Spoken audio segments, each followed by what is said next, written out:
டெம்பரரியாக சந்தோஷமாக இருக்கிறத வந்து நீங்கள் ரொம்ப பெருசாக நினைக்காதீங்க எப்போவுமே. அது என்றைக்குமே டேஞ்சர் தான். நிறைய பேர் பார்த்தீங்கன்னா, ஷார்ட்ஸ் பார்க்குறதே ஒரு ஃபுல் டைம் ஜாப்பா நிறைய பேர் பண்ணிட்டுருக்கீங்க. அது எங்கே கொண்டு போய் உங்கள விடப்போகுது அப்படின்றது உங்களுக்கு இன்னைக்கு தெரியாது. இன்னும் ஒரு ஒரு 3 மந்த்ஸ், ஒரு 6 மந்த்ஸ்க்கு அப்புறமா உங்க கூட ட்ராவல் பண்ணவங்கலாம் ரொம்ப தூரம் ட்ராவல் பண்ணி போயிருப்பாங்க. நீங்க அங்கேயே தான் நிப்பீங்க. அப்பதான் தெரியும்.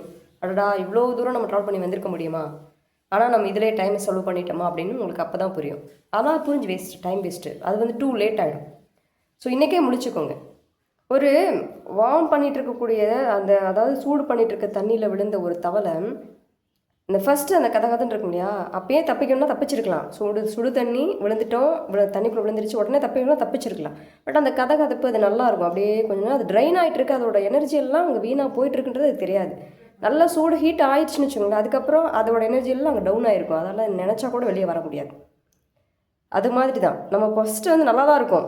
ஜாலியாக நமக்கு வந்து கொஞ்சம் ரிலாக்ஸேஷனாக இருக்கிற மாதிரி, மென்டலி ஃப்ரீ பண்ணுற மாதிரி என்னென்னமாலாம் நமக்கு தோணும். அதை எதையாவது பார்த்துட்டு அப்படியே டைம் போயிட்டே இருக்கும். ஒரு கட்டத்தில் பார்த்தீங்கன்னா முழிச்சு பார்க்கும்போது ரொம்ப லேட் ஆகிடும்.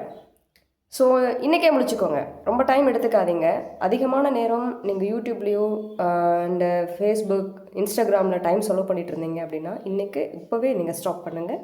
உங்களோட கோல் நோக்கி ட்ராவல் பண்ணுங்கள். அதை பற்றின சிந்தனை அதிகமாக கொண்டு வாங்க. அதுதான் லைஃப்க்கு நல்லது. நன்றி.